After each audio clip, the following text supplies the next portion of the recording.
Olha, na primeira semana do fechamento, que foi em 2020, que foi ali 19 de março, mais ou menos, dia de São José, mais ou menos, que a coisa começou a Foi. fechar, né? Teve a festa de São José, logo depois a coisa piorou e tivemos o primeiro período de fechamento. Naquele momento, eu nunca fiz tantas reuniões na minha vida, porque eu fazia reunião de manhã, de tarde e de noite.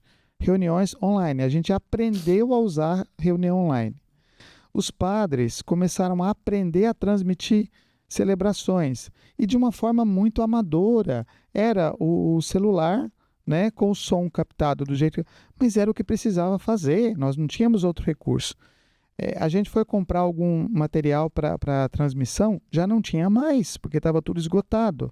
Não estavam transportando, o que tinha no estoque estava sendo vendido, mas aquele momento foi um boom, onde a igreja percebeu, muitos padres perceberam isso, que ou saíam de dentro de casa desta maneira virtual e chegavam até as pessoas, ou nada, né? E não é só uma questão financeira, porque a gente fala isso, de repente alguém fala assim, mas é porque estava querendo dinheiro. Não, não é por causa disso. Você precisava levar uma palavra de consolo às pessoas. Claro. Então as pessoas se ajoelhavam na hora da consagração, as pessoas rezavam em família, em casa, e muitas depois começaram a ir nas paróquias para receber Eucaristia, porque assistiam à missa pela TV e recebiam Eucaristia presencialmente. Então, aquilo nos fez repensar muito. Eu acho que a pandemia nos fez dar um salto qualitativo na comunicação, porque ela nos mostrou que nós precisávamos entrar neste meio, neste ambiente. Tanto é que muitos padres, muitos religiosos que foram para esse ambiente, naquele período, eles permaneceram. E a igreja teve um salto qualitativo, um salto de presença nas redes sociais, a partir disso, enorme, né? Eu acho que era um processo que vinha e que ia acontecer, mas a pandemia nos obrigou a isso em 2 anos. A igreja tem que estar no online. Tem que estar no online para pegar a galera mais nova. Você vê, por exemplo, o Frei Gilson agora fazendo um trabalho maravilhoso, né?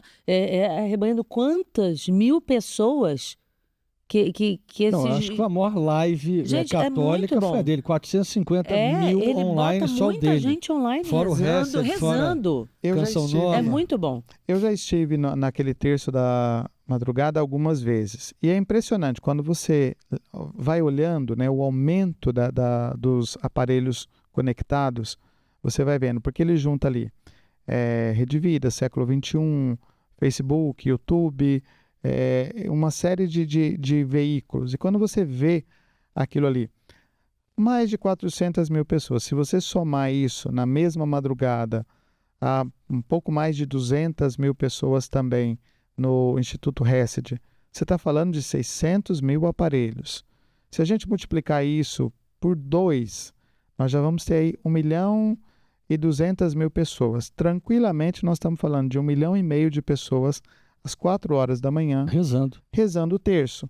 E o engraçado, né, que às vezes a gente tem assim, alguns que ficam batendo, brigando contra isso, né?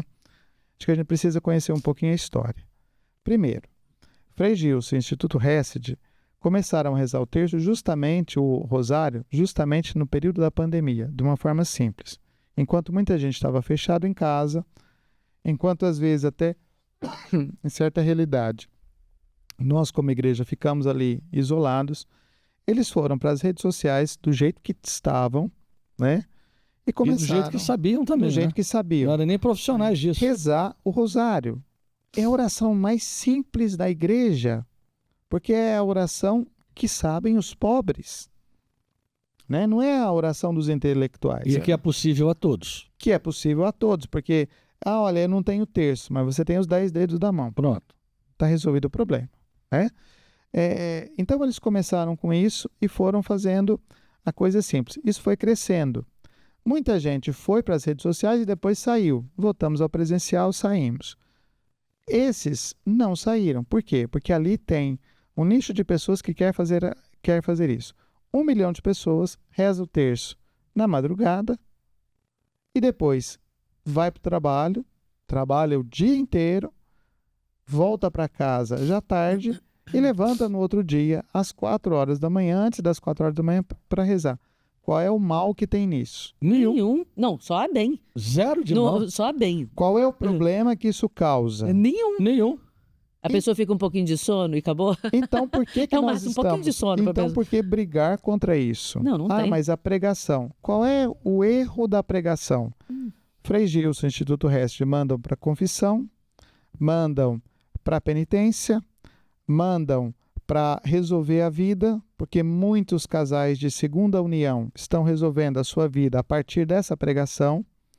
Muitas pessoas afastadas da igreja retornam para a igreja através dessa pregação, que não tem confusão, que não tem... Só que estas pessoas que têm influência, vamos dizer assim, esses influencers católicos, no sentido positivo aqui, eles estão mandando para as igrejas. Que maravilha. Eles não estão chamando para si. É isso. verdade. Que maravilha. Porque o Frei Gilson, se ele manda para confissão, ele manda para onde? As Ele manda paróquias. Sim, pras cada um vai paróquias. procurar a sua paróquia. As irmãs do Rest, elas não atendem confissão. É. As Então freiras elas não- mandam. Para onde? Para as paróquias. Até a presente data não se sabe que nenhuma freira ouviu confissão.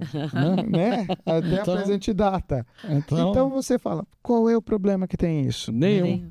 Nós fizemos aqui, claro que num grão de areia, perto do Frei Gilson e do Instituto Hesed, nós fizemos um desafio chamado Desafio da Quaresma, que é 40 dias de live na Quaresma. E cada dia nós abordávamos um tema, exatamente esses, todos que o senhor falou aí.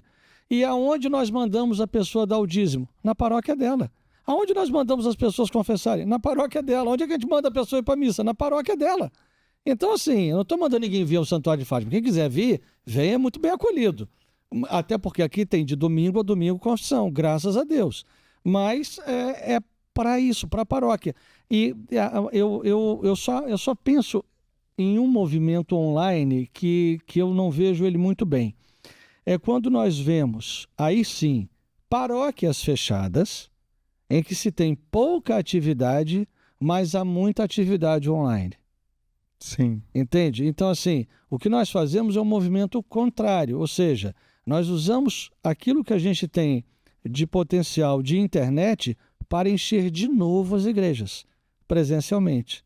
Eu acho que esse é um caminho necessário. Até porque o online Porque ninguém não confessa em substitui casa. o presencial. Então a pessoa, eu estou assistindo missa online. Não é a mesma coisa. Se você tem um impedimento, ok, você está com problema de saúde, ok, mas você pode ir à missa, vá para poder comungar, ter o sacramento, é outra história, né? Olha, uma coisa que foi assim, é muito emblemático isso.